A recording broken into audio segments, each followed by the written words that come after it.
We are hot. Fuck yeah. Hello, everyone, and welcome back to episode 2 of Fireside Chat with the Bear Bard. Today, we have a special guest we brought in to roost, the one and only Perch.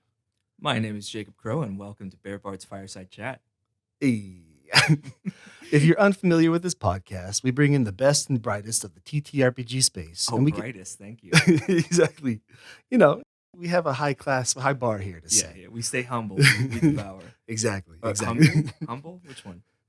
I think it's humble. You're talking about The Dwayne The Rock Johnson song? Exactly. It's not, it's not Tech Nine. It's Dwayne The Rock Johnson. Yeah. We removed Tech Nine from the entire song. It's only Dwayne Johnson. It's just his part repeats over and over exactly. and over. And I imagine the entire music video is that GIF where he turns, looks at the camera, and does that. The eyebrow. Yeah, the eyebrow raise. No one else is associated with that song. Just Dwayne Johnson. Period. I think there's actually like 2 other people in that song too. Yeah, he does the bass with his pecs. He just recorded that and it just vibrated and used that for the bass. You know, Terry Crews comes in and helps with the bass. Yeah, he helps him with the bass a little bit. Just pop, pop, pop. Terry Crews plays D&D. We might be able to get him on. You know, bro, he does. I seen that. I seen he was in that Celebrity D&D.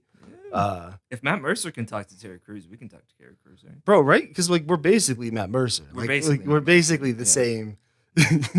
there's Matt Mercer, Brendan the Mulligan, yeah. It's Perch. Exactly, and then right there, and then Bear Bar, and we're all kind of smushed right there in between. Yeah, exactly. Then it goes to what's his face? Matt Colville. Maybe I think so. Yeah. I like Colville. I said we're right above that. We're like right between. Yeah. we may as well be Colville. You know what I mean?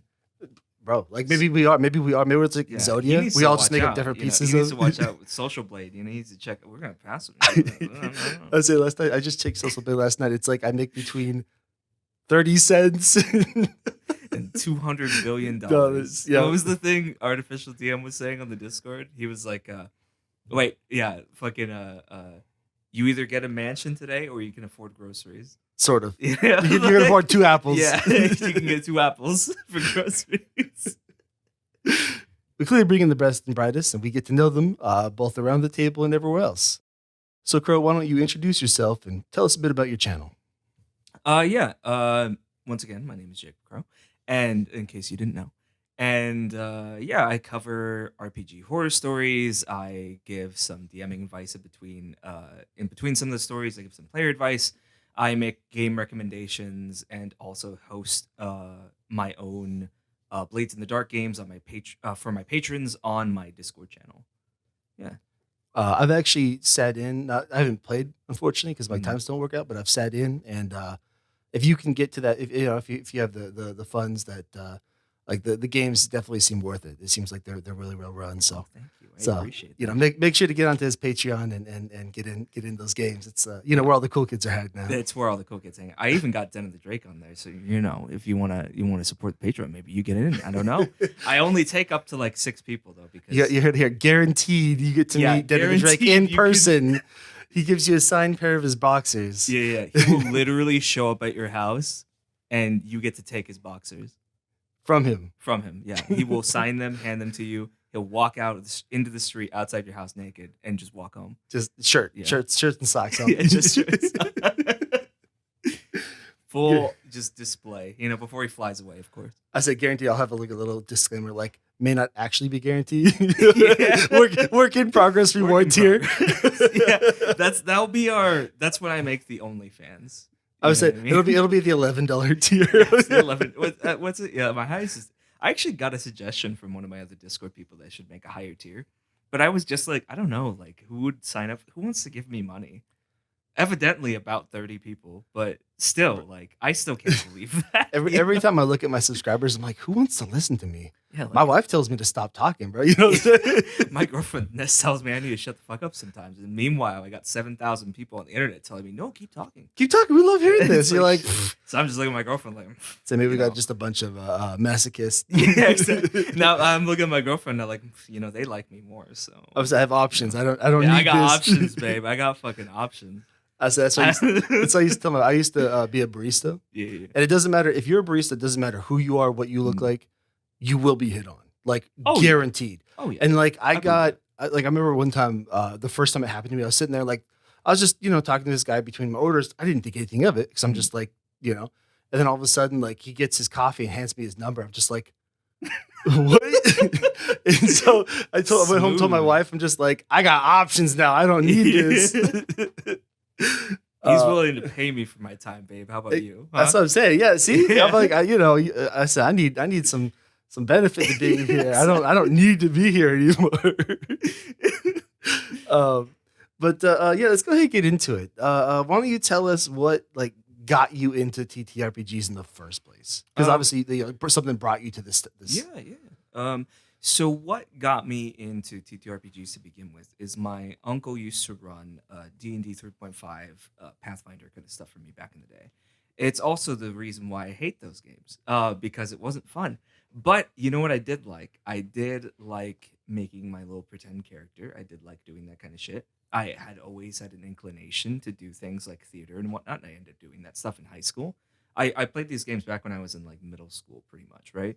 And yeah, like he maybe I could be a little bit more charitable about this and say that like it wasn't necessarily that like the game was bad, it was just how we ran it was bad. And that was actually part of the reason why when the D&D basic rules first got posted up on like remember when like D&D Next was happening, it was like 5th edition was first coming out, and the basic rules got posted up, and it was the first time I was ever like, okay, I want to do like a D&D thing. But we actually did play a game before that. We had played Dark Heresy, if you're familiar with that. Yeah, 40K. Yeah, it's like 40K. And to anybody who doesn't know what Dark Heresy is made by Fantasy Flight Games. It is their that and Rogue Trader and Only War are like the big like flagships of that, of like their whole 40K like line of games.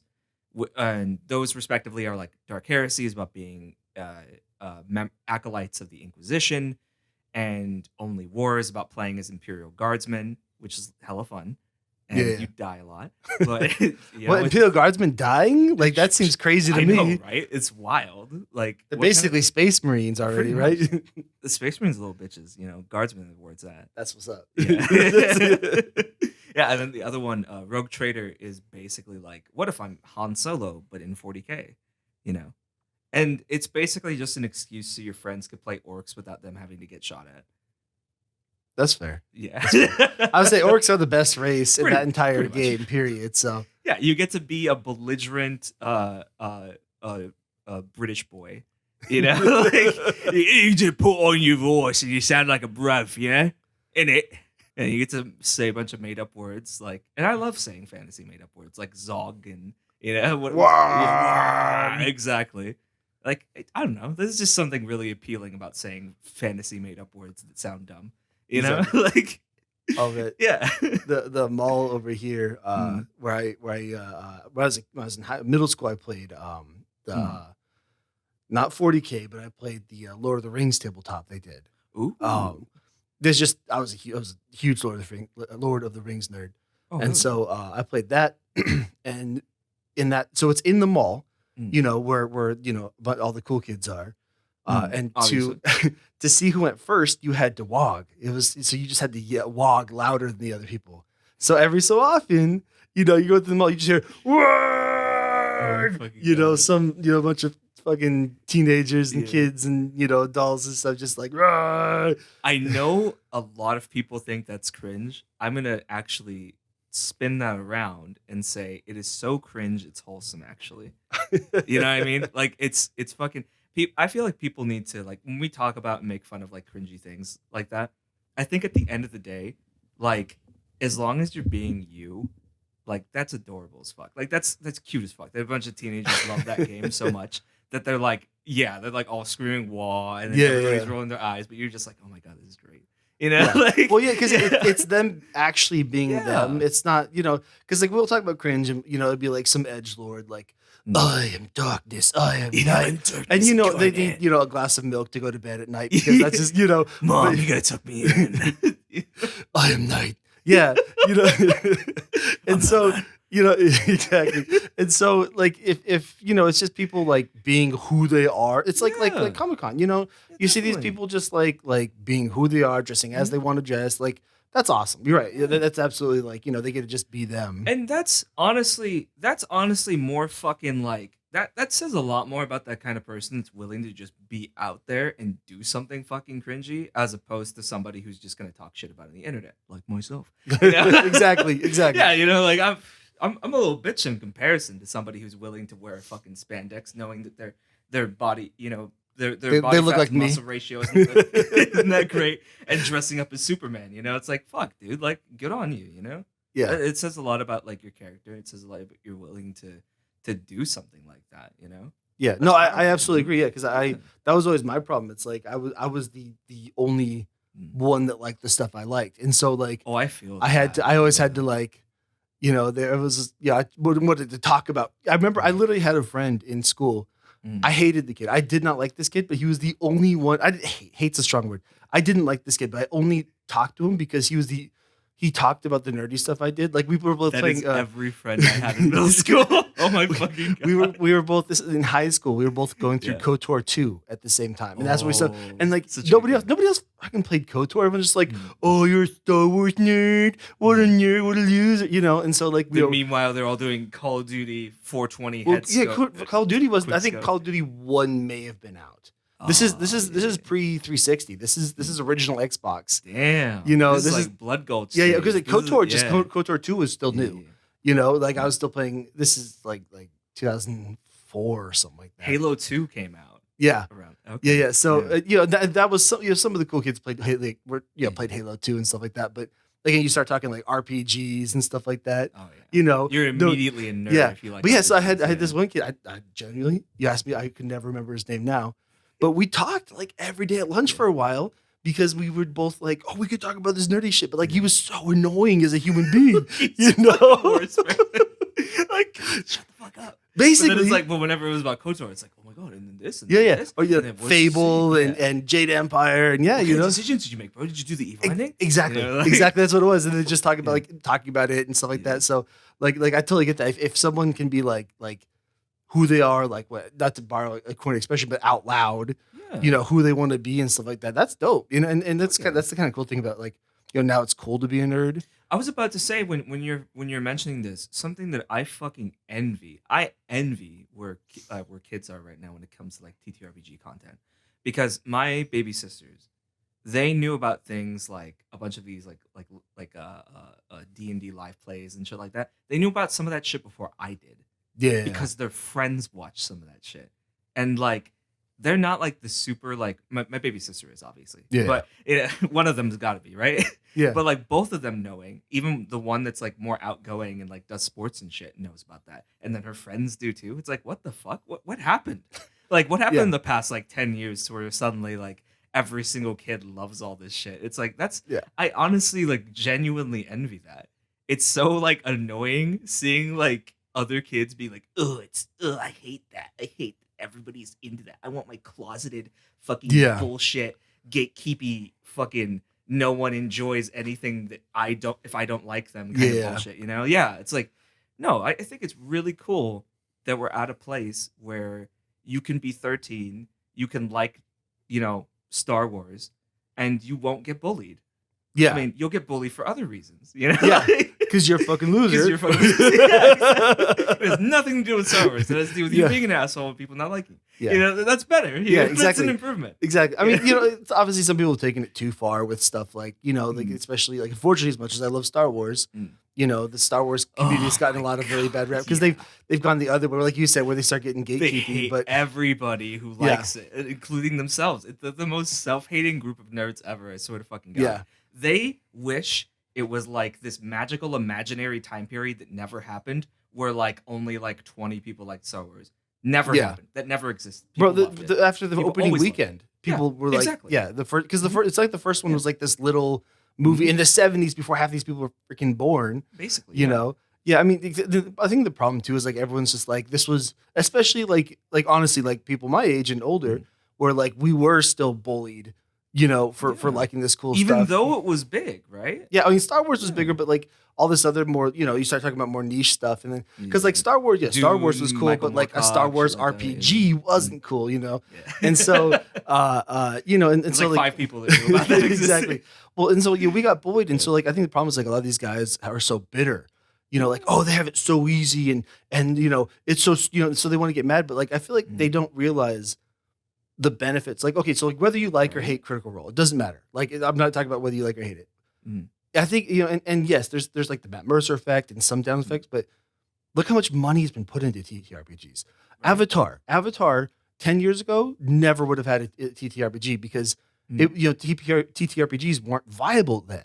Oh, definitely. And now it's like Mhm. because Critical Role has done so well, Mhm. you know,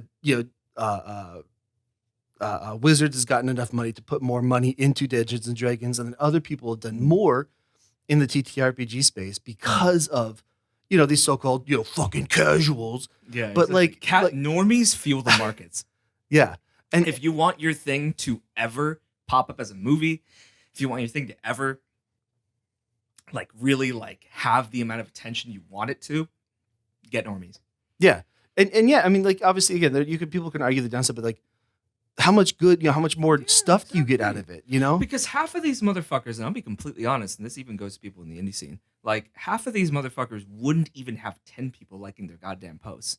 You know what I mean? Yeah, Half of these motherfuckers wouldn't even have like an ounce of that amount of attention if it weren't for things like Critical Role. And that doesn't mean don't criticize them. yeah, oh yeah, You yeah, can obviously, yeah, definitely criticize. You can criticize Wizards of the Coast. You can criticize Critical Role for waiting until literally the last second to say that they were playing a mothership pack for Ashley Johnson's Nautilus ship one shot. Like you can get yeah, mad at that, and that's fine. That's completely valid. And like yeah, and I think what people forget though is you can criticize something, even not like something, and still admit that its existence is a net benefit to you. yeah. You know what I mean? But, Like, but I don't know. I feel like people have such bad media takes. yeah, Like, you know what I people just want to mean? be mad. That's Yeah, the at the end of it's the day, not people even just want just to they be want mad. to be mad. They want to be mad and they want to be alone. You know, Yeah, they want 5 people.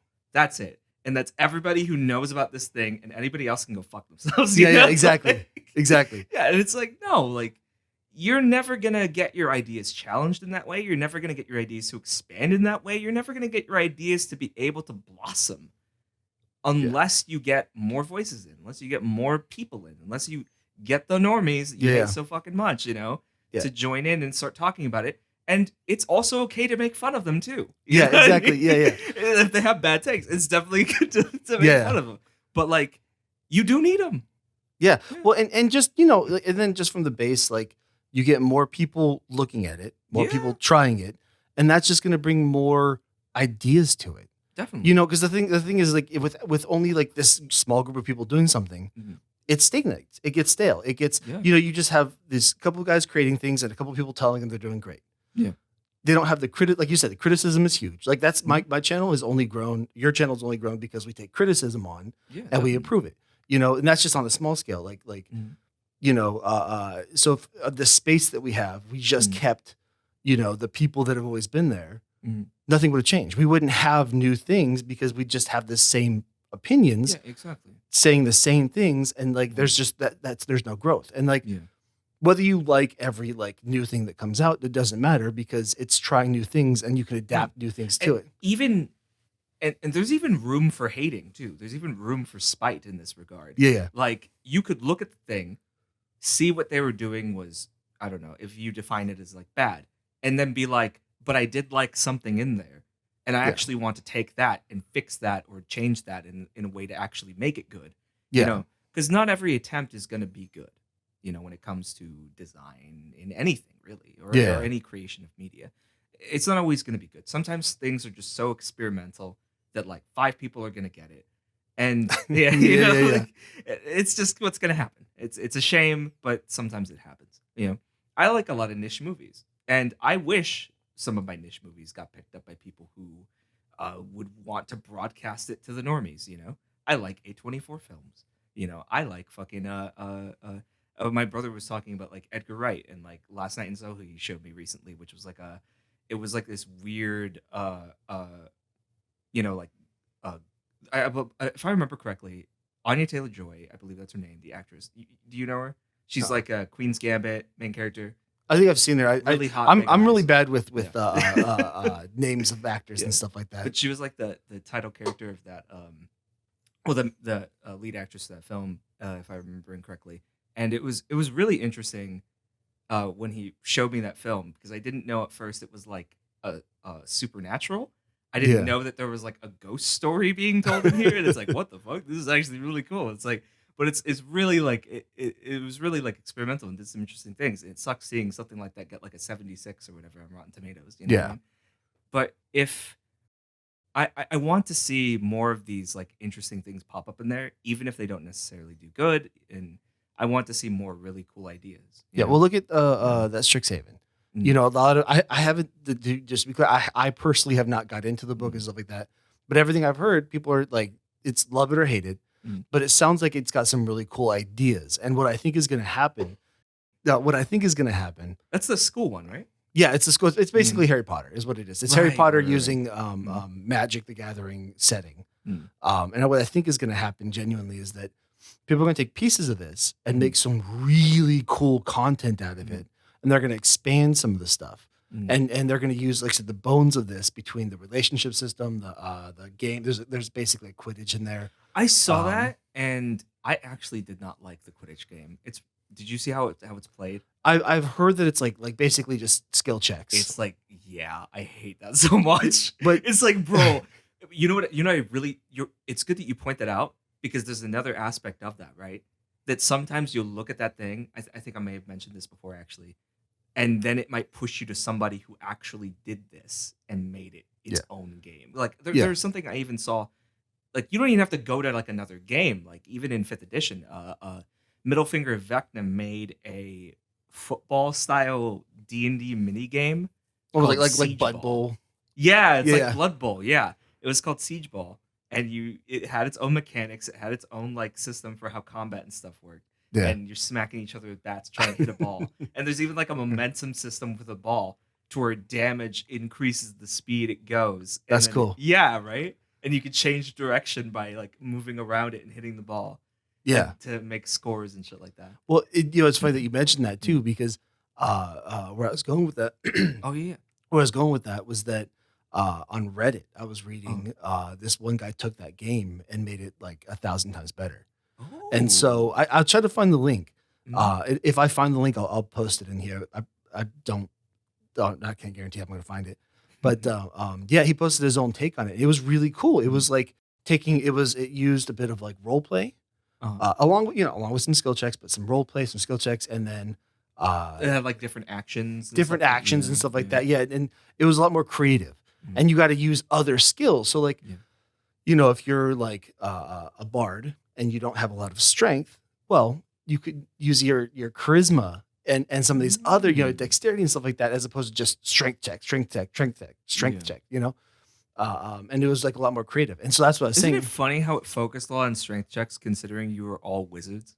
right? Like that was the strangest thing when I read that. I was like, what the fuck? It's like going to chess club and being like, okay, how much can you bench? We're gonna do the Yeah, I'll give it to 225 you, bench, reps. bro. Yeah, I cast punch. Yeah, that's my Yeah. fucking spell. No, that's. I mean, because the school it takes into account like different. They have like a school for like. Actually, it seems like they kind of treated it like the factions in like Mm, Waterdeep. So like, yeah. there's basically the Emerald Enclave. There's basically Mhm. the fighters. There's the different different classes with the different Uh-huh. types. So they've got everything, but still, but even then, that's basically saying like Gryffindor gets to win every freaking match just because they're They the work out. they're the warriors in that one. Yeah. You know, they bench. Yeah. How much So do you lift, bro? exactly. Fucking all the wizards pop out jacked and shit. But yeah, so that's what I was going with. That was like, it's like, because of that, we're already seeing people Yeah. taking those base ideas Mhm. and improving them. And then someone else was talking about because they do tests. You test out each year. That's Mm. part of it. And someone else had like a whole way more creative way of doing that to utilize skills throughout the time, as opposed to, because basically again, my understanding is that you do like, you sort of quote unquote study, you do a thing, trolls attacking the bathroom, whatever. Yeah. Trolls in the And then it dungeon. literally skips. Yeah, Like a then it just year. you test and then Yeah. next year. And so like they found like a way more creative way of like making the tests incorporate with the rest of it. And like it wasn't just like skill roll twice, okay, you failed. Skill roll twice, you win. And so that's That what I'm shit saying, like, makes me so mad. right? It's infuriating. Like especially you get like a bad day, like not this last game I played in, but the game before that. Yeah. This night I didn't do a single point of damage. I play a paladin in that game. I didn't do a single. No, I did one. I hit once. Yeah. I missed every other attack. Every other attack I made that whole game, 3-hour game, God damn. I missed every single one. And so like you just get a bad day like that. that. That is the worst feeling, especially as a paladin, because you're the one who dumps all the fucking damage. Yeah, well, especially like how my character is. He's the first to just kind of like throw his nose into everything. That's his whole thing. Is like he's like chaotic good. So he's like, okay, let's do it. I'm just he's always willing to sacrifice. Again, paladin, like not lawful stupid, but basically like he just like that's what he knows he's supposed to do. Yeah. So that's what he does. He just throws his nose into everything, and then he throws his nose into everything, misses over and over. Just misses over and over, and it's just like I was getting so annoyed. Like not annoyed because it's like it is what it is, but like at the same time, you like cry a little. yeah, there's no denying. You got a little tear going down. It's like, oh, I fucking hate this so much. Well, especially when you faced an enemy, like most of the enemies or whatever, but like one of the enemies was like not the BBEG, but like their henchman that's been bugging you for like 4 sessions, and all you want to do is just smash him in the face. And I'm just like, okay, well, I guess I'll just use land hands to heal everyone else who's doing damage because F me, right? I know that's something personally that drew me to a lot of games. That like there's a game I had played that my brother showed me called Electric Bastion Lands, and something they did was that they removed the attack roll. Yeah. And at first I was like, what the fuck? How does that like, work? how the hell does it work? Oh my god! And like it actually made sense to me in this idea of like, because I hate attack rolls in the way that I hate that feeling of I have a big ass weapon, I swing it at this person, they just dodge it, nothing It just happens. misses, yeah. But we're also saying, and most people say this, that hit points aren't just physical health; they're also your endurance, your morale. They kind of cover a lot of different things. Yeah.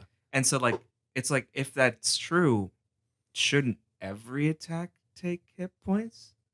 And then it's like, oh yeah, because even if you dodge, Yeah. you still your stamina. They had to dodge Exactly. that, and even just like mentally, it could be getting to him getting swung at by a big sword 4 or 5 times. It's like, yeah, I'm getting, and that makes sense, doesn't it? It's like, yeah, I'm slowly losing hit points regardless, even if it's not a lot. I was playing another game called Best Left Berry that did something similar to where you roll 3d6 when you make an attack roll.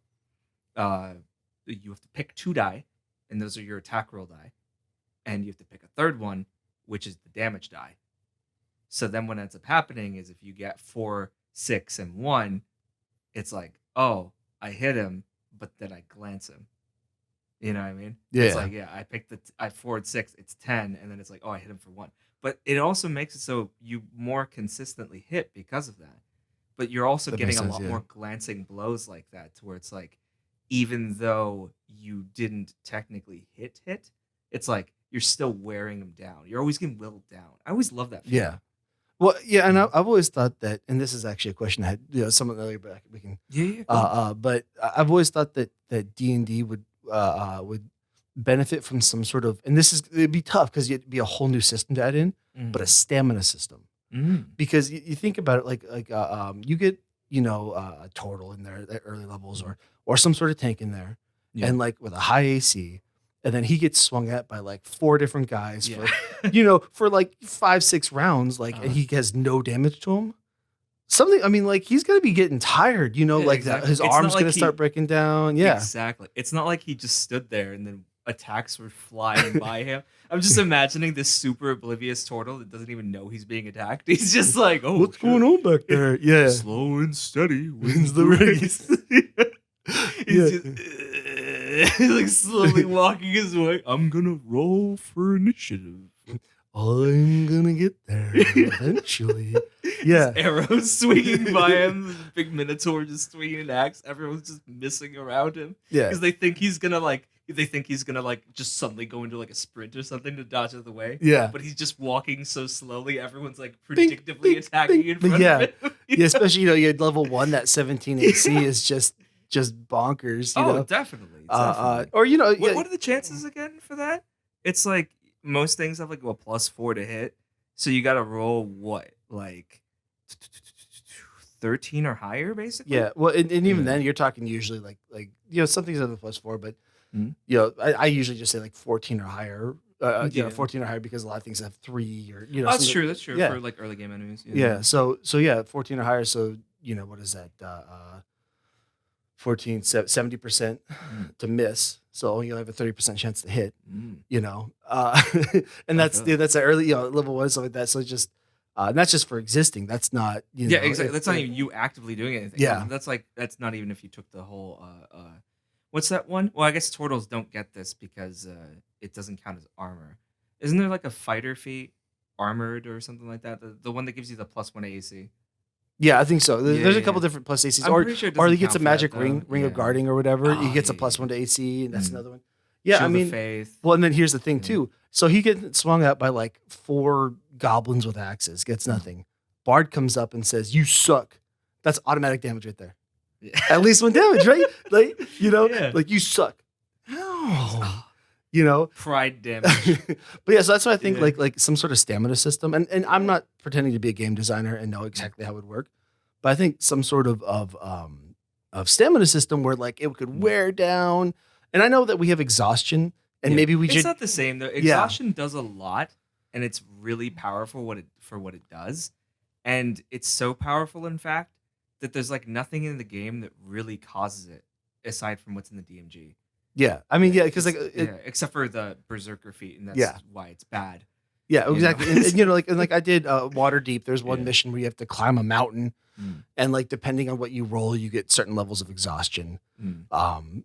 But even then, like you climb the mountain to do the thing, and then by the time you get back to town, the day's over. So it doesn't Yeah, matter so because then you're gonna go to it's sleep. gone. Unless you're gonna be like a prick and like your whole team has exhaustion climbing up a mountain. Oh yeah, then you got hit with a pickpocket and you got attacked. Like, don't be an asshole. Yeah, Like, then it just feels like the GM is just like trying to. I think I agree with what you're saying here, because like something I appreciate is this kind of separation between my current combat health and my overall health, and I like those things to be separate. I like the Yeah. idea of like I can rest in like 10 minutes and restore my like combat health. yeah, And then when it comes to like my injuries and shit, I need to go to the fucking hospital. Yeah. You know what I mean? Like, No, it makes I got sense. a broken leg. Yeah, it's like it's something that's really interesting, and like because I like I said, I run Blades in the Dark, and the way that Powered by the Apocalypse (PBTA) for those who don't know, games run is when you get hurt, when you lose hit points, it's called harm, and every harm is something we explain. So it's like, okay, I can Yeah. have 5 harm total. 2 level 1s, 2 level 2s, and 1 level 3. And if I take a level 3 harm, I'm out. Okay. Yeah. And then like those things like persist. And then like because I have to describe it, it's like, oh, I got shot in the shoulder. So then I take the level 2 harm, shot in the shoulder. And so Yeah. that's a thing I'm also role playing now, that I'm clutching onto my shoulder because I'm bleeding.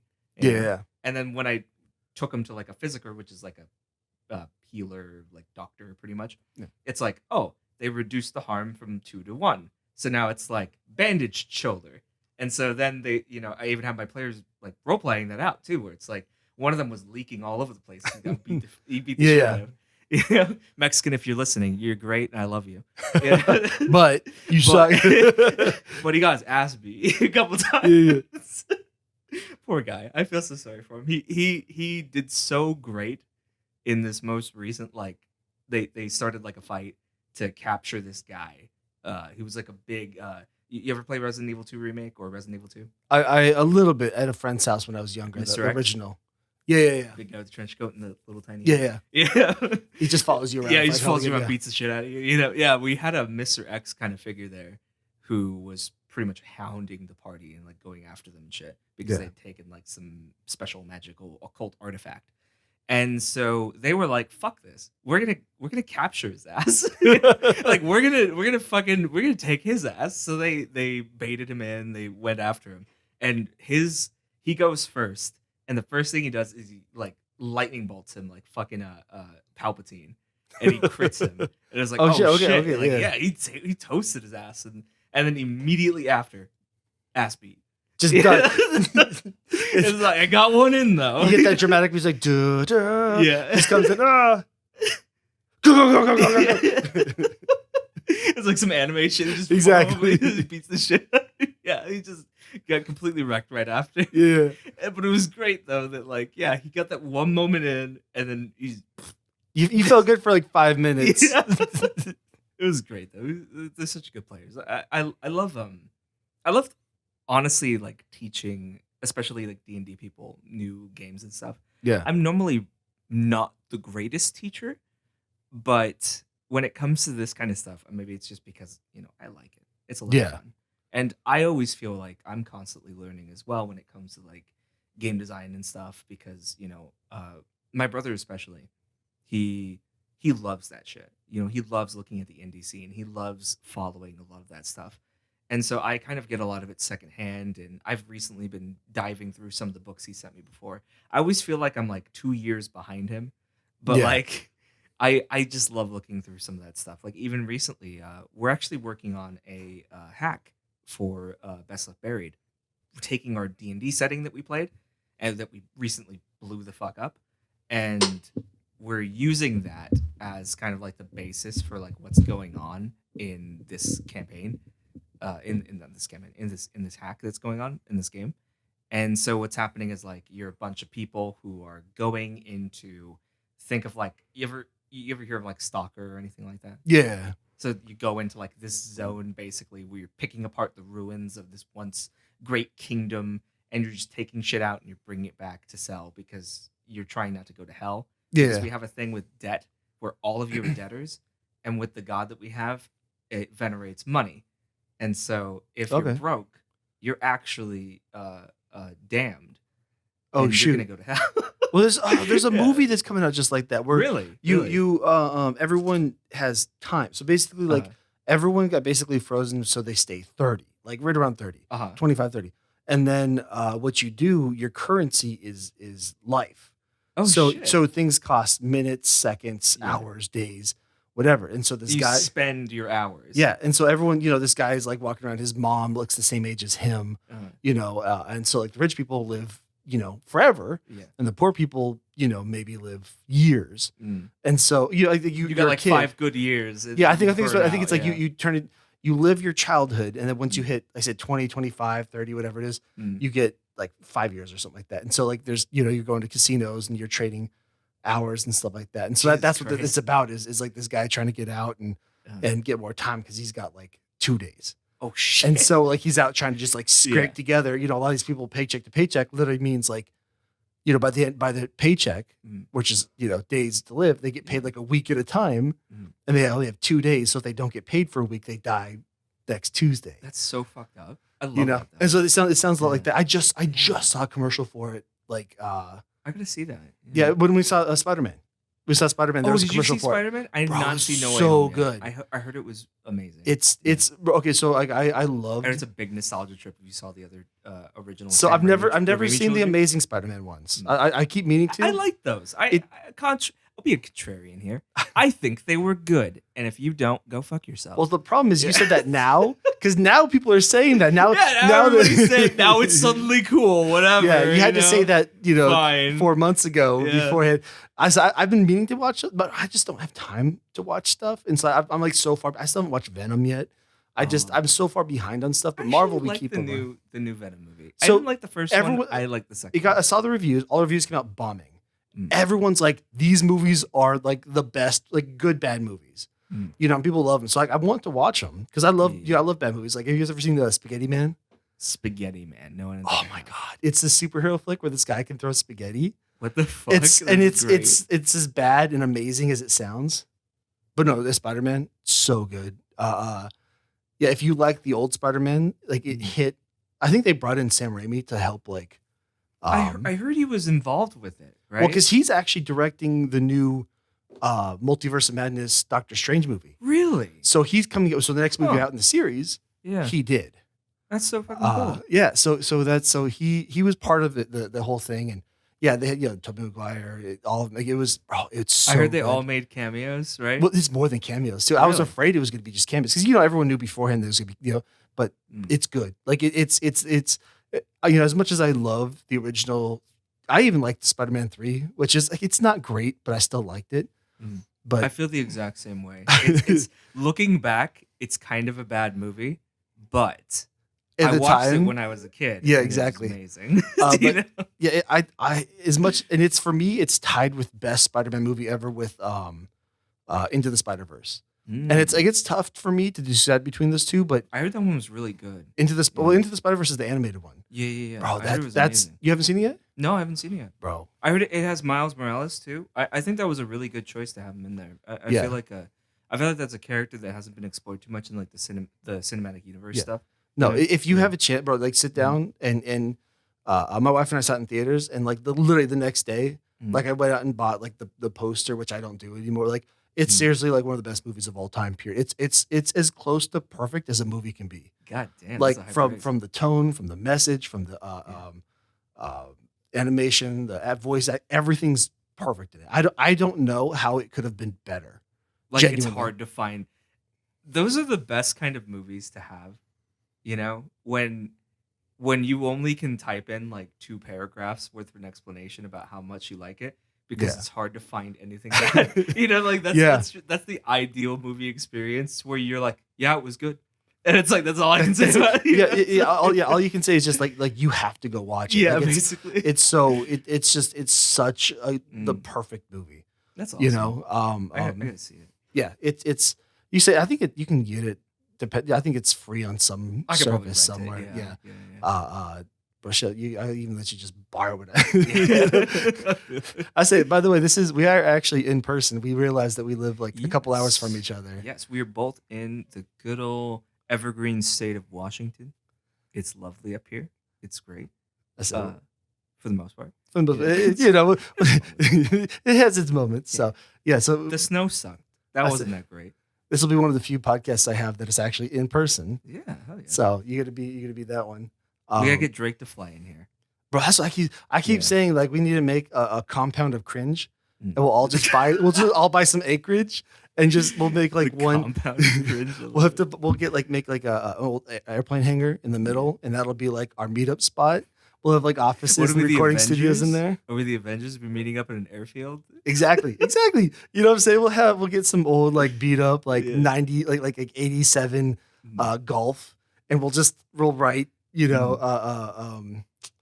Cringe Brigade or something. We'll come up with some cool name and put that on the side. Cringe Brigade. I love it. It'll just have links It's to like the everyone's like mystery merch mobile links. for cringe. Exactly. And so we'll just be, it won't even barely work. It'll just be like this, the clutch will be going out. And Yeah. we can, I feel like that add to its charm, right? Well, It has exactly, to that's the be- thing. It's like no matter how much money we'll make, it has to be a shitty van. spray Like, paint. it's color. falling apart. Yeah. Spray painted over. No matter what, even if like someone's making like $1 million, I don't give a fuck. It's got to be a shitty van.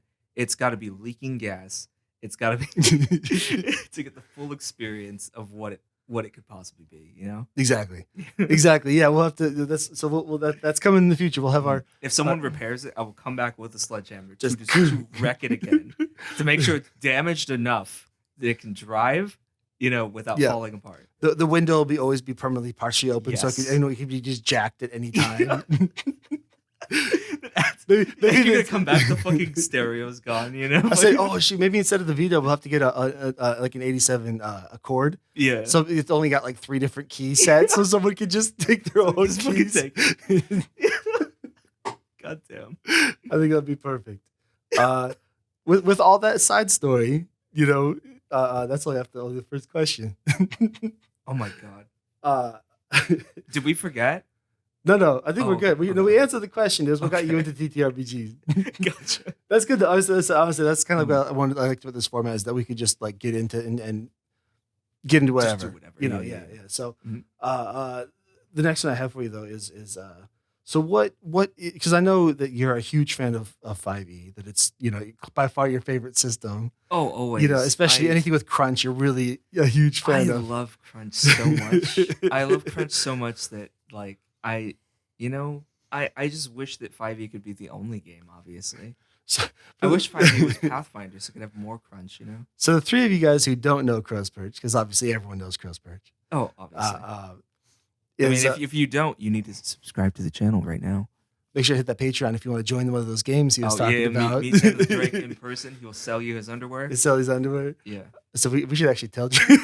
No, We got to inform him. He'll start getting all these messages. He's like, your underwear are mine, bro. Wear them undies, boy. Yeah.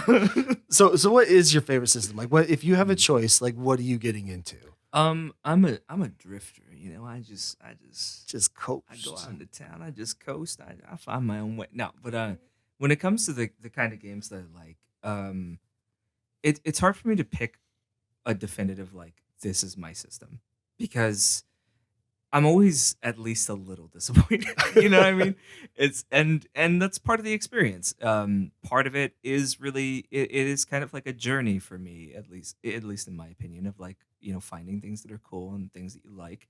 There's even games that like I don't just like just OSR stuff. Like I like PBTA. I like Powered by the Apocalypse. I like those narrative games as well. I even like other power fantasy games. I even sometimes still like D&D. Like, you know, I don't even think it's intrinsically like that there's anything like especially like hugely unfixably wrong about it, except for maybe like its emphasis on combat despite it being so like heavy roleplay focused on the social side. Like socially D&D is about playing your nerdy little, you know, OC character. Yeah. But then like the actual gameplay experience is trying to get as many D6s into your attack roll as possible or D8s. Yeah. You know what I mean? It's like there's a weird kind of like conflict of interest there.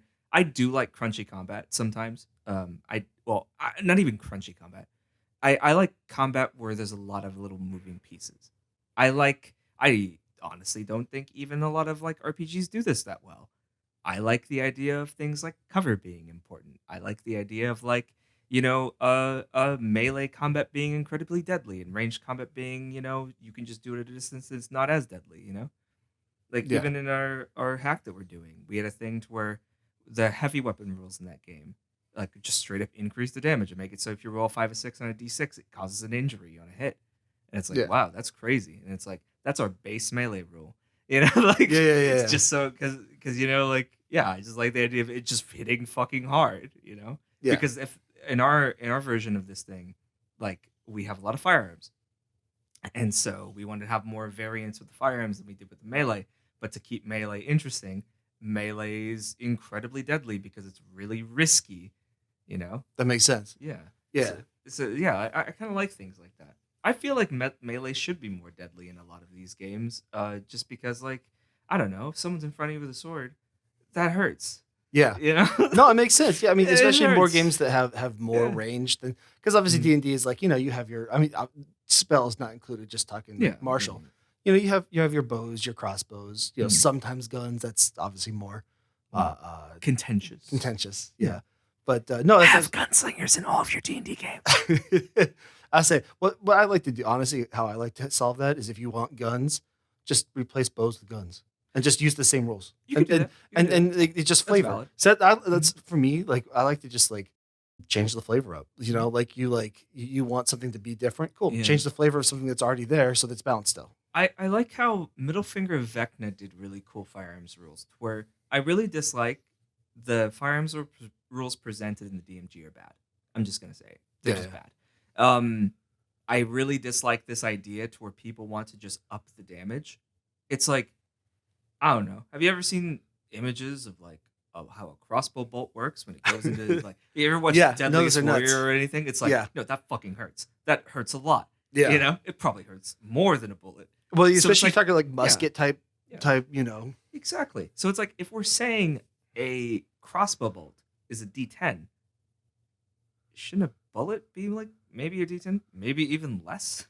Yeah. It's like I don't understand this weird fixation people have whenever they want to add firearms to the games. So they want to give it like a fuck ton of damage die for like no reason. It's like, it does like 20 fucking, does like 30 D6s. And it's like, what the fuck? This doesn't make any sense.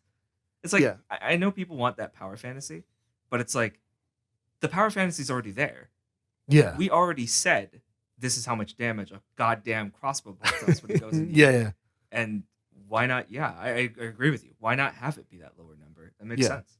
Yeah, or how I did it one time is because someone really.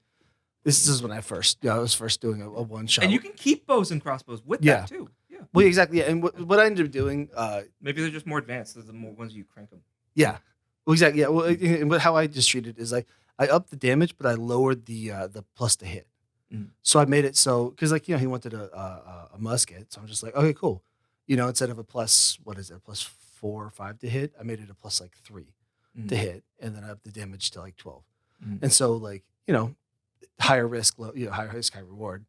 But yeah, no, I just after once I started doing it more, that's kind of what I was thinking. I'm like, these are these makeshift, like I said, if you want to think of like historical context, which I hate doing, by the way, I hate really putting it to historical context because it's fucking fantasy. They didn't have elves and dwarfs and shit either. Exactly. It's like, what are we going to start accounting for the existence of dragons? Yeah, and magic and stuff like that. But yeah. like half the time they just use forks and stuff. They didn't even use balls half the time because they couldn't find it.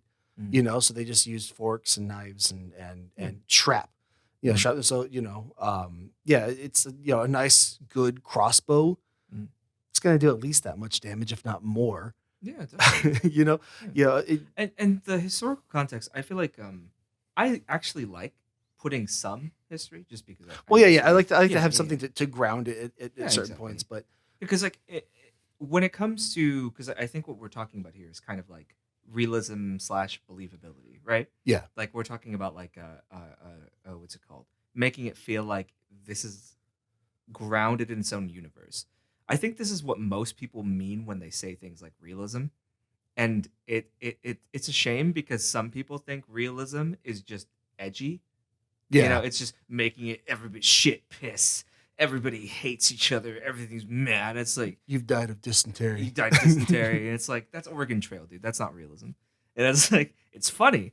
If anything, it's gritty hyper realism. Yeah. It's like it's literally like it's a different genre at that point. It's like because most people want believability in their games. They want to feel like this is something that could happen, but not in real life. Yeah. But in this world, this is a thing that can happen in this world. And I like that. Because if you start to think about it like this is something that could really happen, it's like, no, you're fucking delusional. There are no elves. Besides, if there were, there'd be way more of them than there are of you because they're all pretty and they can live forever. So, and you live in your mom's basement. So, it'd be what Bright, I think it was that Netflix movie. Bright. Goddamn fucking Bright. I wanted that movie to be so good. I wanted it so bad to be good. I wanted it to be good. Oh my god, it was just not that movie, but I wanted it. I know I wanted it to be good so bad, and it was just like I watched it. I watched the whole thing, but the whole time just like this is disappointing. That's all I could think is like, I'm like, come on, Will, you could do better than this. We're better than this. Will Smith, please. My friend, I'm begging you. He is actually friends, by the way. This is confirmed. Yeah, so he's got where you should insert the line where he's like, "Oh, that's hot," and he's looking at the Bear Bar channel. I'll just through random every so often I'm like, "Woo!" Just random Will Smith. This random Will Smith. He's just, Will Smith's here hanging out with us. Don't worry about it. What's good? Yeah, Will Smith loves hanging out with small creators. Or actually, we like hanging out with small creators like Will Smith. Exactly. Yeah. I don't know why he hasn't shouted like Matt Mercer, like before. So I don't know why he hasn't shouted us out on his YouTube channel yet. Yeah. It's kind of messed up, or at least it's like a little messed up. TikTok. We gotta talk to his manager about that. He might be using TikTok a bit too much. You know how these kids are. These young kids and the TikTok. They start up and they do TikTok once or twice. They think they're famous now or something. He's older than Uncle Phil was. When he did the show. Oh my god! Will Smith is now older than Uncle Phil was during the show, shooting the show. That's wild. Yeah, that tripped me out too. I heard them just like, damn. I love that show. Fresh Prince of Bel-Air is so good. Such a good fucking show. They actually rebooted it, but they made it like super gritty. This is exactly what I was talking about, the realism thing. Yeah. Oh my fucking god. Yeah, because I was watching this thing. It was like this deep drama. It's not like Fresh Prince didn't have its own realism, quote unquote. Like it was believable in its own sitcom world. You know what I mean? Yeah. So it's like, especially that fucking episode with him and his father. I was about to say, my god, there is no show I cried since then. That has hit me that hard as like a poor kid with like single parent household. Like That hit me hard. If as a you kid. weren't fucking gut punched in the fifis by that scene, by that whole episode, really, Yeah. like if that episode did not like rip your heart out of your chest, you've no soul. I will say that. Yeah. And yeah, no, that thing. Yeah. But that's the thing, that they got the point across because it drew you in, like Yeah. being fun. And it was still funny too. That's the thing, right? It was still funny even when it was really fucking serious. Yeah. You know? Well, and that's the problem. Everyone nowadays, like everyone has, they start It's gonna off be sad. And Yeah, well, they all start the off. They start off time. with what they want to say, and they beat you over the head with it. Like Yeah. you're a toddler and you can't understand symbolism. You can't understand. They just beat you over the head with this message, whatever it is. Doesn't matter. It doesn't matter what the message is, and that's it. And they just do it. Whereas before, like Fresh Prince said a lot. The Family Matters said a lot. They just mixed it in with like the rest of just like a fun show and a good show and a well-written show. And then they fit in these times and it hit harder because you cared more about these characters as opposed to coming in and being like, nowadays all this writing is it's so lazy. It's like they just assume that you care already. They don't make you like them. They don't give you time to like these guys. And this is like across all. I don't know. I don't know about this new. I think it's called like Bel Air. It's a shortened name. Yeah, I think it's just called Bel Air. Yeah. So I'm not speaking to this in particular. So Will, don't be mad at me. But we appreciate our small creators and we support them even if now we're gonna get a shout out from Wilson. He's like, "Hey, my boy's here." Yeah. But yeah, that's the problem. Is like all this media, and you honestly you see it in TTRPGs sometimes too. It's like there's this assumed that you care about things like relationships. I think like romantic relationships have made writers so lazy because they just like, hey, this is your girlfriend. She died. You care. Yeah. No. It's like I don't even know who she is. I know that the protagonist has said that's my wife or girlfriend. Yeah. But it's like if I don't see it, it doesn't matter. Yeah. And it's like I'm not asking you to plug in like 30 sex scenes before I can understand what the fuck the relationship is. You don't need a single one. Yeah, you don't need, maybe they're just like, I don't know. Like give me some naturalistic dialogue. Give me a little bit of like they fuck around with each other. They're doing things that like a couple would do, right? Deadpool. Yeah, exactly. Deadpool did it perfect. Vanessa, give me some naturalistic dialogue. Make me feel like these are two people in a room who actually like each other. Yeah. You know what I mean? Instead of just, you see he has a ring on his finger. He is serious actor man. And he looks at her and nods. And it's like, what the fuck? Like, these feel like cartoon characters. This actually feels more cartoony than if you made them cartoons. It's like, I don't believe these people fuck. Yeah. Make me, like you said, I don't have to see them fuck.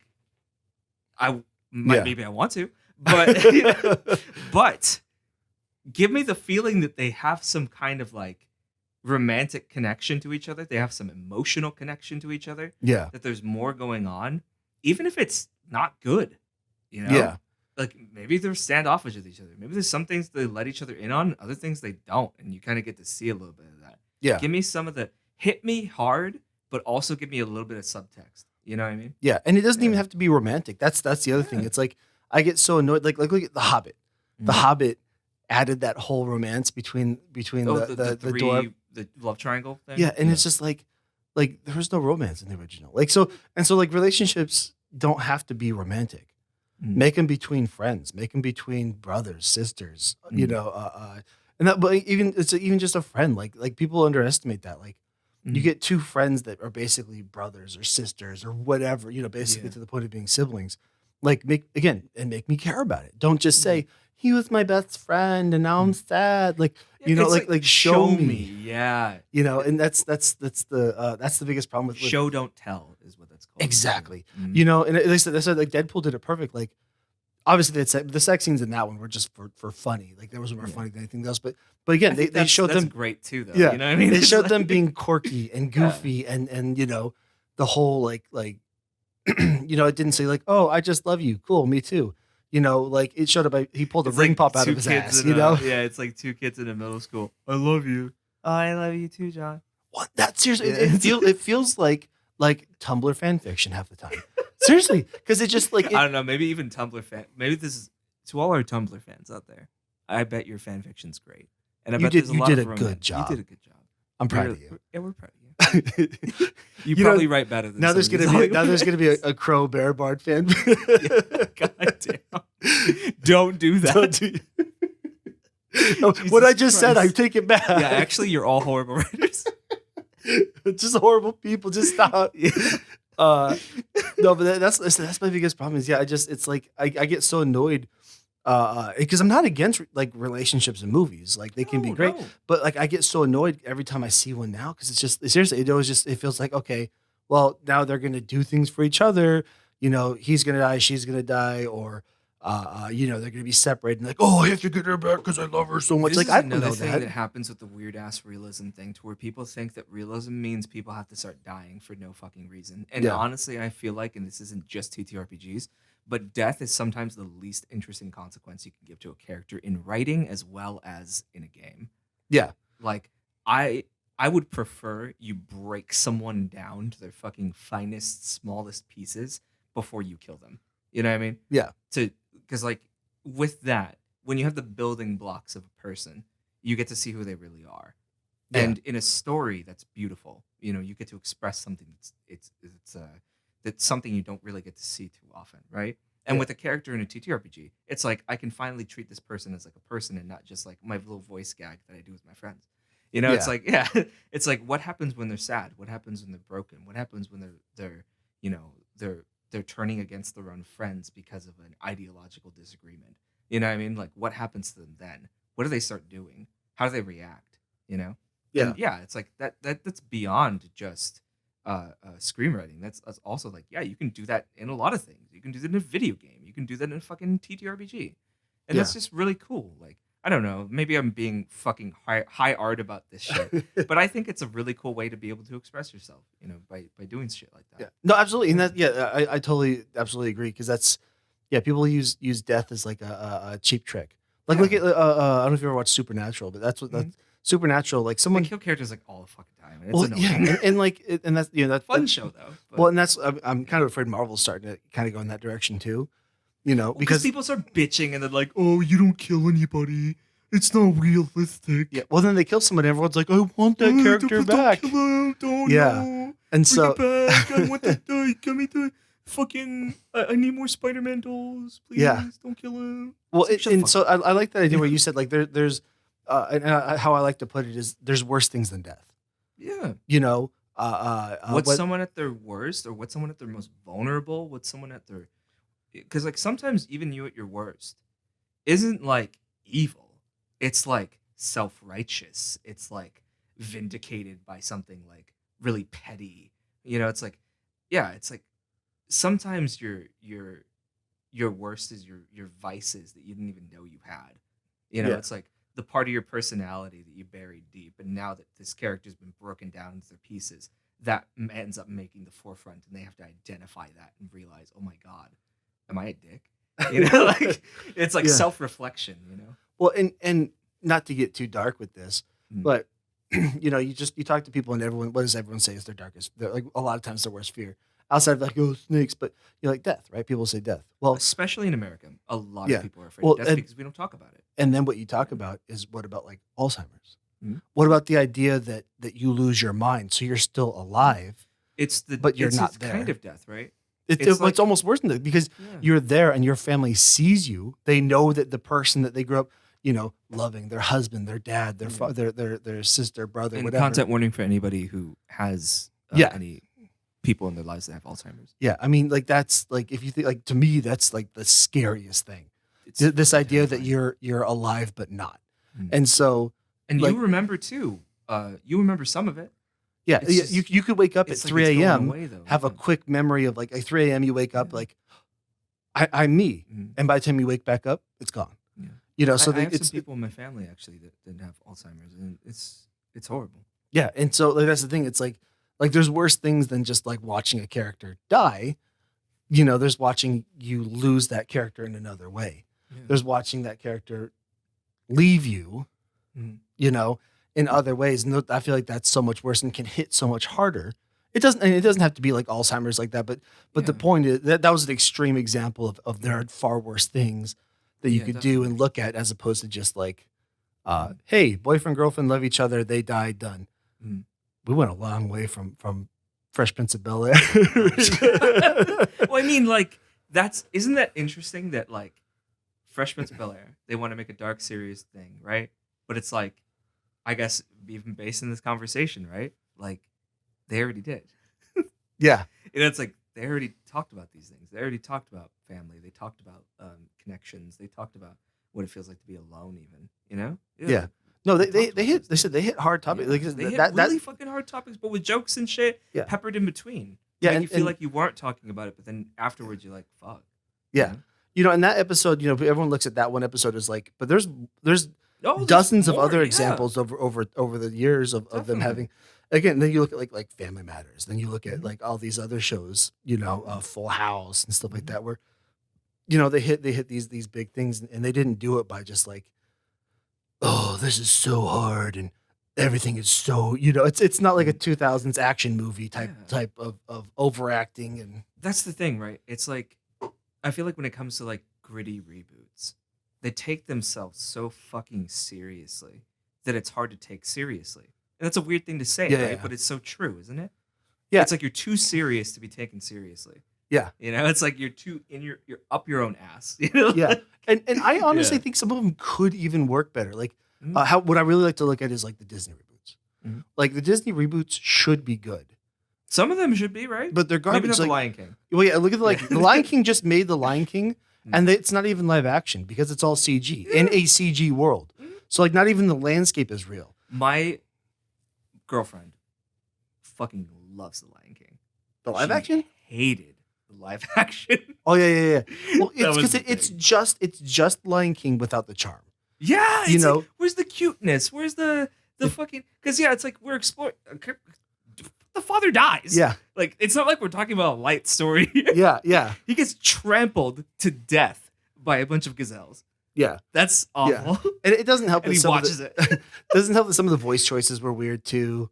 I think Um, some of them were actually spot on. Maybe not like, because like I think we were talking before about like Yeah, we it's just talked about weird this the other that- night. Yeah, it's weird that like Nala was Beyonce. Maybe the mom could have. I think Beyonce should have been swapped because Yeah. Beyonce's a queen. Like let's be honest, right? So She's make a her the freaking goddamn queen. Yeah, exactly. It's like why You is know, she the kid? That's well, and weird. especially like she's Mhm. she's what in her 50s now, right? Yeah.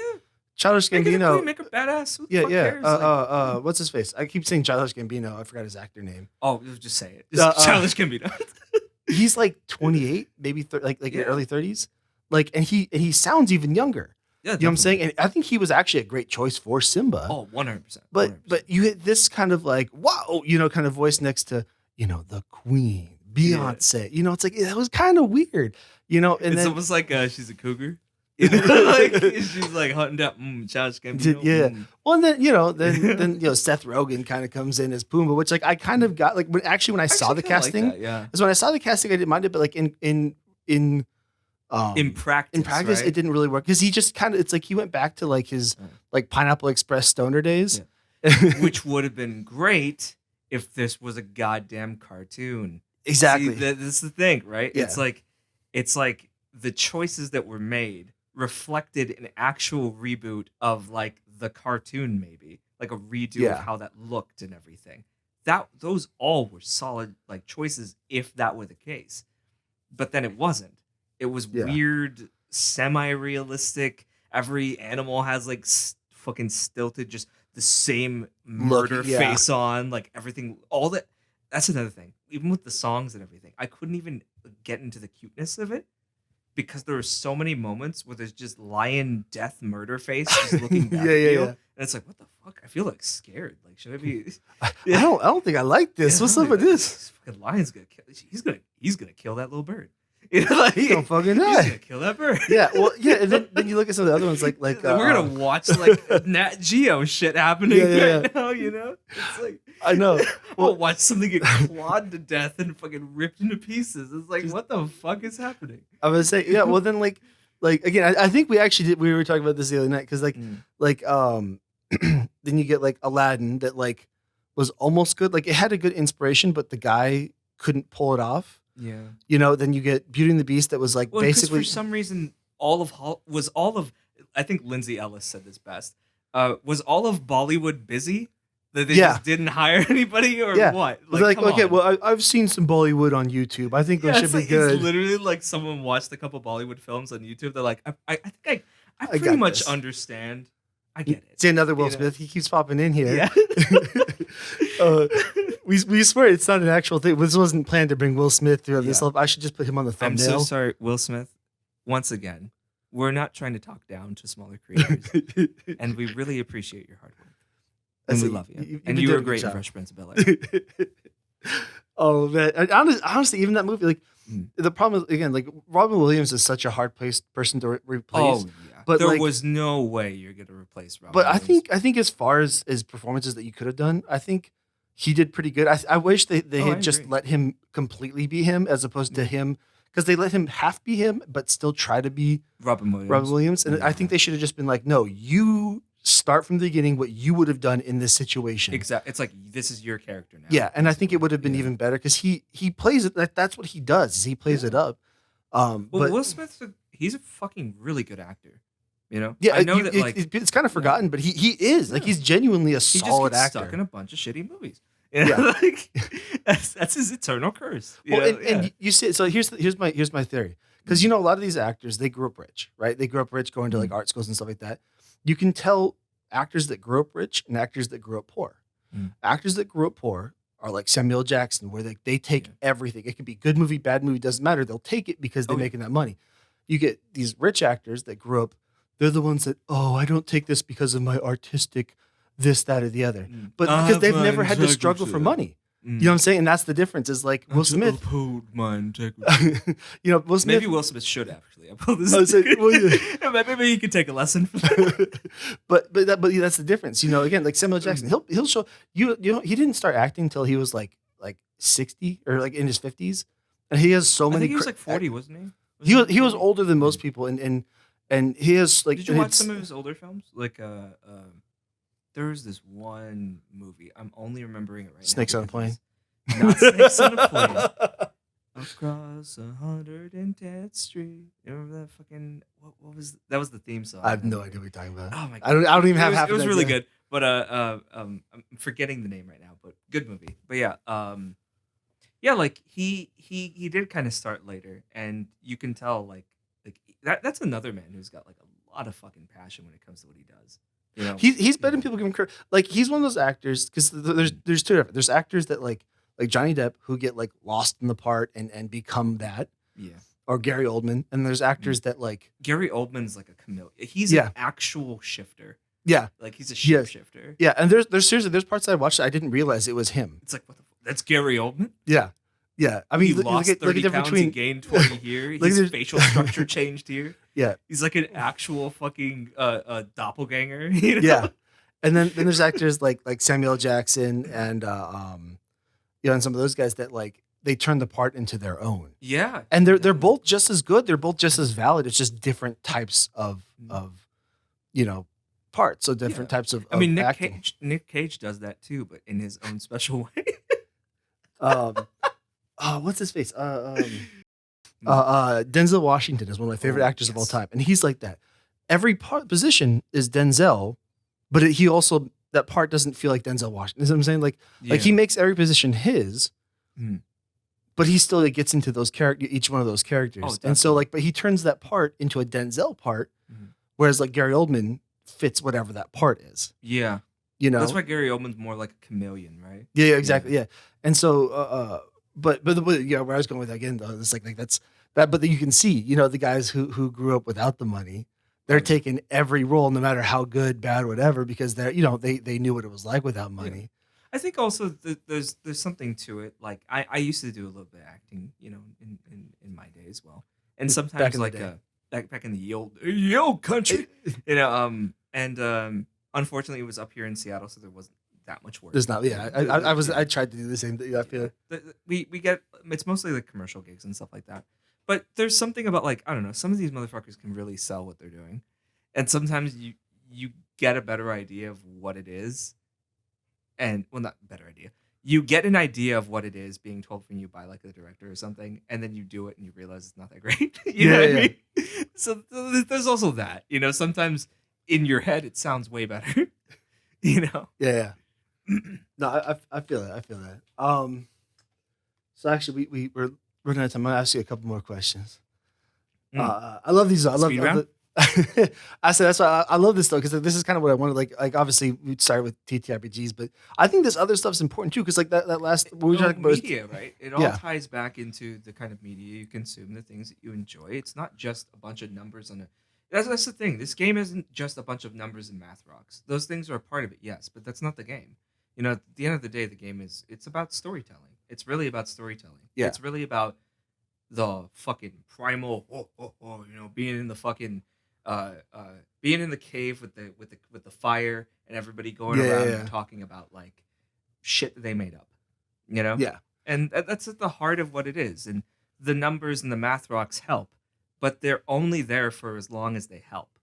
You know what I mean? They're there. They do their purpose. They run their purpose. And the moment they get in the way, you tell them to fuck off. Yeah, exactly. Yeah, because that's really what I've said a number of times in different videos. Like one of the best things you can do, because people are like, oh, what can I do to be a better DM? What can I do to tell a better story? Take a creative writing class. Yeah, sure. Learn. See, what I love, one of my favorite things to watch on YouTube is some of these guys that break down stories. Yeah. So and most of them are meant for writers, and I'm not a writer. I'm not. But they break down. Yeah, we have like porn level acting in our TTRPGs. Exactly. We don't exactly have Denzel Washington here. Exactly. Yeah. Denzel ain't showing up and helping showing us up out. to the session. But yeah, I mean, it breaks down like what makes, or like especially movies too. It's like it breaks down what makes the story, what makes the payoff. Why? Yeah. There's this one, I forgot the channel, but there's one series that takes two movies, similar scenes, and why one worked and one didn't. Like they took why Avengers worked, but Justice League didn't, and they broke it down to like 4 scenes that basically were the same points in the story, and why one worked and one didn't. And that's one of the best things you can do is learn that stuff. Because the problem is, like, again, a lot of people like the death. Like we talk about that. People like think like, oh man, that death back in that one video, that one show hit me hard, but they didn't see why it hit you hard. Yeah, they just assumed the death was the impactful thing, right? Exactly. Yeah. So then it kind of reciprocates back into this feeling of like, that's why grounded and realism means everybody just dies because whatever. It's like, you're right. That like, no, it's like, and this comes down to just media analysis in general, right? Like people having bad media analysis takes about realizing why did they feel the things they feel? What made you fucking feel like your heart was getting torn out in that Will Smith moment? What made you when Spider-Man said, I don't feel so good, Mr. Stark? And even though you can say, oh, the line wasn't that great or whatever, it's like there were still a lot of people who watched that stuff and started crying, and felt something. And it's important to watch things like that, right? Like to be able to analyze why do you feel the things that you feel when you watch these images and hear what these actors are saying. And then even when you translate into why did this moment in your TTRPG game make you just like cheeks go red, smiling, look at your players like I'm so proud of you? Yeah. Because everybody has those moments. And it's important to understand what made them happen. It wasn't just the event. It wasn't just all of these things, right? It's like you can have a stupid goblin named Gabo who becomes the team mascot and the day he dies like session 30, 3,500, whatever.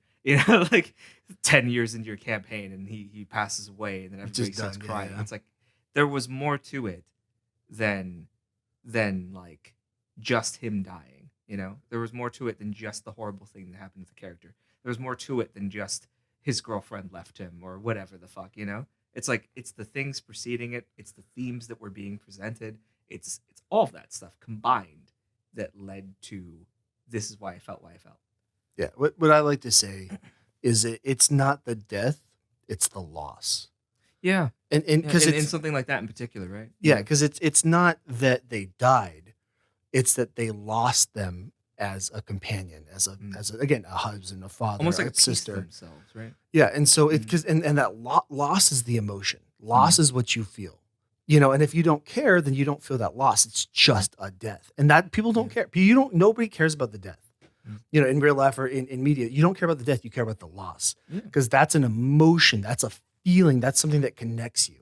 And so that's what you have when you do anything, whether it's a TTRPG or whatever, you have to think, what emotion am I trying to get them to feel? And then does this get across that emotion, or is it just a thing?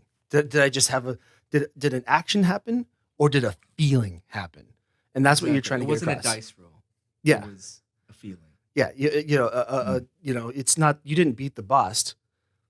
You've defeated, you've finally conquered that enemy. You're An elated adversary. because, Yeah. you're over this hurdle. It's, and that's because you built up, you really hate this guy. He taunted, he hurt your people. He did, that's the best villains are ones that you either really sympathize with or ones that you fucking hate. yeah. You know what I mean?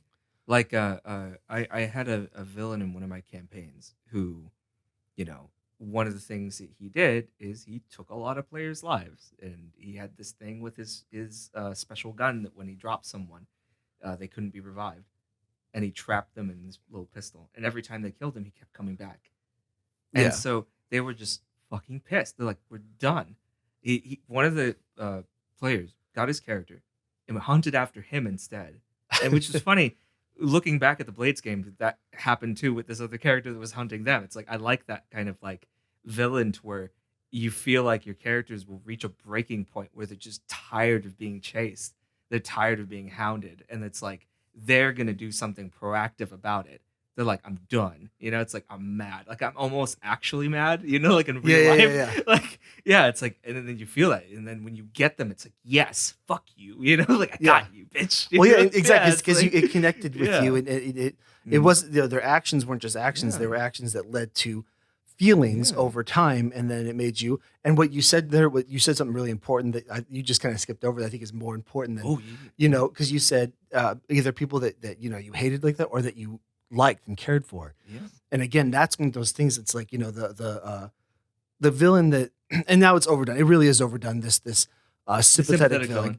Sometimes it is okay just to have a mustache twirling bad guy as long as you. But the problem is like everyone's trying to do, because it worked effectively, but the reason it worked effectively is like you liked a villain and then you could actually sympathize with them. And then you go back to that loss. It's you're sad that they died. Not even just sympathizing with them.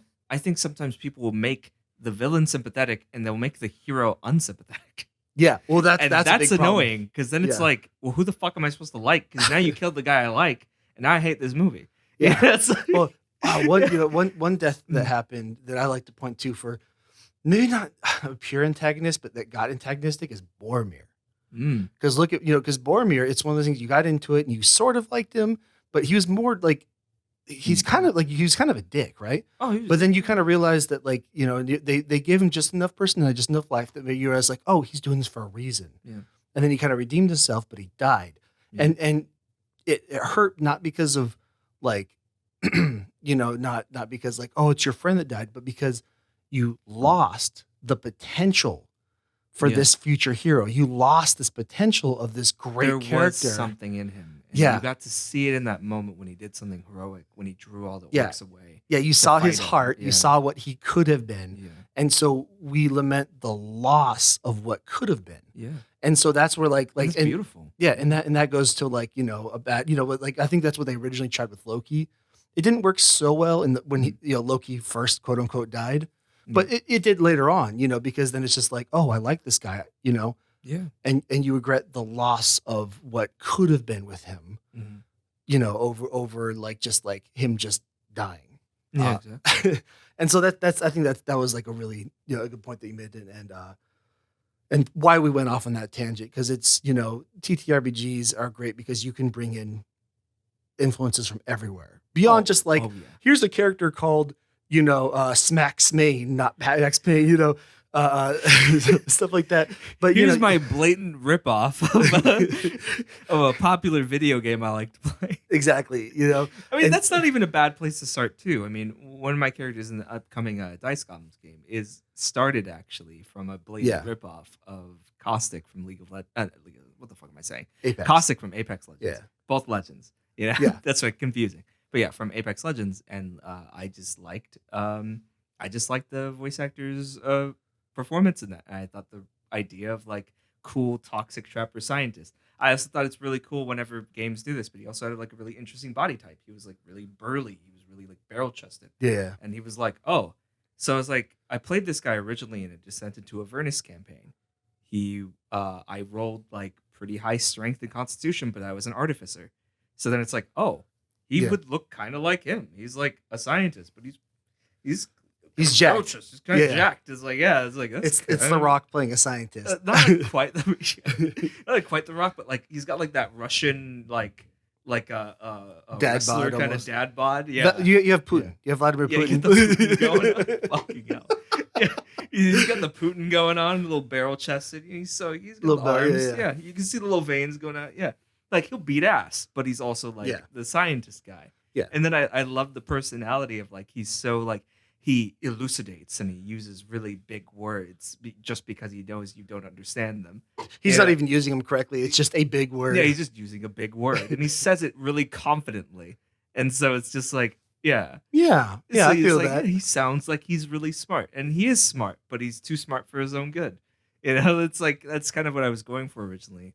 And then I of course added my own like spin to it. I gave him more of like relationship to like his daughter. Like he's like a single father because I love making single fathers. Apparently.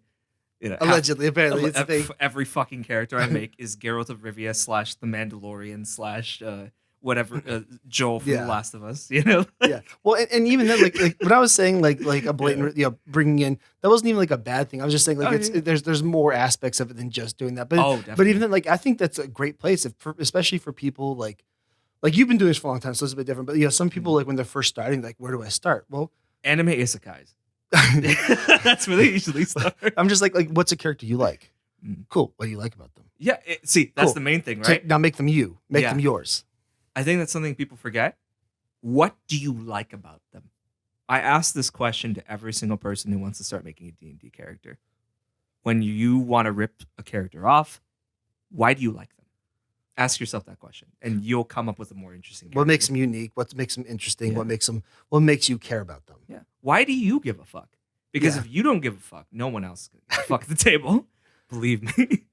Perfect. No one will care. They're like, oh, he just talks to himself in the corner, and then everybody else just, fucking hangs out with each other. Yeah. They just leave you to your broody self. You know? Perfect. No one understands my pain. The darkness inside me. It hurts so bad. It hurts. Well, so we're actually running out of time. So we only have a couple minutes. So what we're gonna do is I'm gonna go ahead and do a rapid round. Mm-hmm. I will try not to interject with stories, and this is gonna be tough for us. This can be very hard. So we're gonna go a quick little rapid session just to get a couple more of these questions in there, and because apparently we like to talk, and I think this was good. I think this was a really good conversation. I think we got to cover a lot that didn't seem like directly TTRPG, but it also like helped kind of like give our views on it, and I think these are all things that could really help with people. All of these are objective facts, and if you disagree, you can suck my cock. No. You're just wrong. You're wrong. You're bad, and you should feel bad.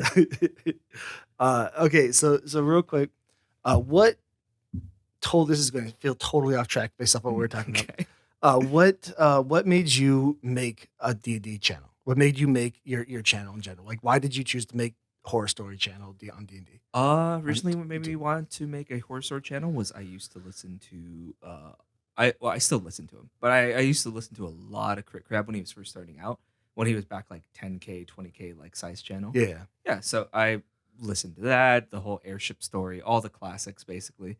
And I wanted to do it actually like almost a year before, but I just didn't end up doing it. And I kind of regret that. I feel that. Yeah. I feel that hard. Oh yeah, because it's actually a lot of fun, and it's nice just being able to scold people about dumb decisions they make. And it's it's hilarious. Yeah, but it's all in good fun at the end of the day. It's like we want to kind of show people like what went wrong and things like that. But yeah, like Kurt Crab got me started out with that. Yeah, I feel that's. I used to listen to all that stuff, and I always had my own opinion. I'm just like, here's my opinion, and nobody is going to make your comment. YouTube comment, and you get like 2 likes, and you're like, yes, I'm validated. Yeah, I feel that. And one of the likes is yours. Exactly. Yeah. On your second account. Your second account. Yeah. Your LeBron James account that you have to go and talk good about yourself. Yes. So what is your favorite type of story to read? My favorite type of story to read. I like investigations. I like because that's actually where we started off when we first started playing TTRPGs with Dark Heresy. was investigations and kind of like figuring things out. So kind of like noir and stuff is stuff that I kind of like Probably when it should comes have to that. clarified that. I meant your favorite type of horror story to read Oh, my favorite type of on horror the story channel. read. Yeah, Oh, okay. My that's a good fa- answer though. oh, That's a good thank answer. you. Um, my favorite type of like horror story read. I like horror stories about different games, and I also like horror stories about what's it called? I like horror stories where someone made a mistake that wouldn't have been a mistake in a different table, so that so that I can kind of clarify to people what exactly went wrong. Yeah, You it's know what I not that it mean? was wrong. It's just Yeah. wrong for this table or that table. Exactly, Yeah, because there's a lot of that actually. There's quite a bit of that where it's like, this was an incredibly awkward situation because you did not read the room because you have the social intelligence of a walnut, you yeah, know, yeah, and exactly. Yeah, yeah, yeah. yeah, and it's like, yeah, it's like demonstrating a bit of like what went wrong. Like, yeah, these guys were like kids in high school, but this is what happened, you know? Yeah. That's fair. Also, Mhm. off camera, off Mike, he told me that cat stories. So make sure to always send him all your cat girl stories. Please send me every single one of your ooh cat girl stories. Signed, Jacob Crowe. Actually, funny story. You made a cat girl bear bard of the old logo a while ago and sent it to me. Oh I yeah, just used it in my video that released today. that's As of this awesome. recording, this is going to go out a lot later than that. That's But my great. recording, I used it in the video because I made a cat girl joke. Oh my god. So it ended up, it did get used. I don't know if you used it in your video, but Yeah. It was the one with the I put the little blush yeah, on the the ooh and cheeks and yeah, yeah, yeah. yeah. I just made a joke in my opening about it, so That's he fucking made it in incredible. there. I should put you as a credit in the Oh, artist. thank you. I I, appreciate that. I keep all my any artists that contributed to my page Yeah. on the I'm an bottom. artist now. Hell yeah. Exactly. Now mom, I'm finally a content creator. Yeah. What common aspects do you see connect these horror stories? Like, what is something you Common see aspects. across? Um to go back to what we were saying, honestly, one of the big ones, shitty media analysis. That's fair. That's fair. Shitty media analysis. Not recognizing you actually want to play a board game or a war game, and you're playing D&D instead, and also people who really don't want to play the game that you're playing but do it anyway, whether That's that's fair. D&D or if even just the kind of game you run at your table, you know, even if it's like the game they wanted to play, like the system, but it's not the kind of game they wanted to play as like the campaign, you know what I mean? Yeah. And then going through it anyway, and then what happens? They come to regret it later. It falls apart. Even my most recent story I'm going to be posting, follow the Perch and subscribe to the channel if you want to find it. In my most recent video, these two guys literally get into like a fist fight over one of them wanting to play Pathfinder, and he goes through the game anyway, and he hates it, and he hates the DM, and he just keeps escalating shit until eventually like they get mad at each other and throw dice and beat the crap out of each other. Yeah. But it's like it didn't need to get to this point. Also, they're both stupid, but you know, but that's aside from the point. But yeah, like yeah, one of the main gripes from there was just two people who had completely different uh, interpretations of what they imagined this game was, and they went through to play with each other anyway, and they didn't mesh, and of course they hated each other. You know? Naturally. Yeah. Well, unfortunately, I think that I got like 20 more questions. Not 20, but but yeah, I think we're actually renting a space here at a library, so we gotta. We snuck in here and we broke in. The alarm's been going off for the past hour, and they're going to escort us out of the building. I said we have a broom just stuck in the Yeah, exactly. So why don't you go ahead and tell people, go ahead and plug anything you want. What have you been working on? What do you got? Yeah. I am working on more of these horror story videos. I'm hoping on doing other coverage of different stories as well. I had a suggestion before, one of my non-horror stories. It followed this guy who posted stories about his bard, John the Bard, and I had recorded a couple of different episodes of his little stories. I wanted to go through them just because they were fun and some people liked them. And I wanted to start doing that as well. And also, you can find me on Dice Goblins. We're getting started back up with a new game. Bearboard's going to be in it. And, oh, excuse me. And Yeah, I think that's gonna be like almost next month, like midway. Yeah, Right, I think like I the think I think 14th. yeah, I think we're looking at doing maybe like a mini episode of like a podcast type thing before that, kind of going over Yeah. character stuff potentially before that. But yeah, I think the recording will be mid next month. Yeah. We'll have to see about editing and stuff like that for Uh, after that, because obviously all of us have our own channels and stuff. So we're going yes. to be working on that. But yeah, I was going to say that the Dice Goblins, I think it's going to be a lot of fun. Co is going to be DMing for us, and we Yes. got a really good group Co of is people. incredible. Another person you should subscribe to because she does amazing stuff. And yeah. Exactly. So yeah, man, I seriously I appreciate you coming in. This Yeah, has of been a course, lot man. of fun. We'll have to do it again. This has been I said it's been a good conversation. It's been a lot of fun working with you. Yeah. Do we have an outro? That's what Oh. I'm butchering an outro from Gotcha. um uh thank you guys for joining us for this podcast, the second episode of Fireside Chat with the Bear Board. If you like this, make sure to give this podcast a follow. If you're listening on somewhere that has a ranking, go ahead and give us a 5-star. We always appreciate that. You can find Crow's Perch at Crow's Perch on YouTube. He also has Twitter, all the other All fun that good stuff. stuff. Follow me for hot takes. Hot takes. If you want to go ahead and follow me, you can obviously find me on YouTube. You can also find me on Discord, Reddit, Facebook, Twitter, and Oh, yeah. even actually TikTok. I have Bear Bard TikTok. I That's awesome. only have 4 videos on there because I was doing shorts. But Mm. I'm kind of going back and forth. I'm going to add content to it, but I'm not quite sure. I'm thinking actually tips. Potentially not great tips though. Horror story tips. Yeah. So, but keep an eye out for that. There's going to be more to that, the TikTok, but it's growing. I'm excited to see where that goes. I've actually been interested in wanting to do like a TikTok for the horror story channel in general. But like, yeah, I was kind of wondering, like, because of how short the format is, like, what exactly would I be doing? Would it be giving like advice or something like that? Yeah. So, I'm interested in seeing how it turns out for you. So yeah, because I started doing shorts on the channel and they just didn't. They were not good. They just didn't do well, I should say. Like the stories were fine. They were short stories, but yeah, they just didn't do well. And I feel like it hurt the channel more than helped. So that was the original intent. But I'm gonna do something with the TikTok, and we'll see where that goes. Gotcha. But also make sure to call, I also have some other podcasts. If you don't like to listen to all my commentary in the videos, I take all my videos, take out the commentary, and condense them into just episodes of this podcast. I have 6 of those out so far you can listen to. And then there's gonna be more of these. I'm planning ahead. I've got like 8 more shows already planned out, kind of who I'm going with. So this is going to be an ongoing thing. So make sure to give this podcast a follow and keep an eye out. I'm really excited about, this one was great, and I'm really excited about some of the other episodes coming out. So I think it's going to be good. Who's your next guest, by the way? I'm not going to say yet because it is a secret. Canada Drake, is he showing with the underwear? Well, without the underwear, all the underwear is already gone. He's coming. He's going to be. He's going to be giving it to your patrons, remember? Yeah. He's not going to have any left, bro. I said, maybe I'll go to Walmart, pick him up a pack. So he has pick him his up a 8-pack. pack of boxers. when he flies into the recording studio. Exactly. Yeah. Exactly. But again, thanks again. Thank you for showing up. For now, though, this has been the Bear Bard and Crow's Perch. Stay kind, stay beautiful, and keep on living that bard life. As the crow flies.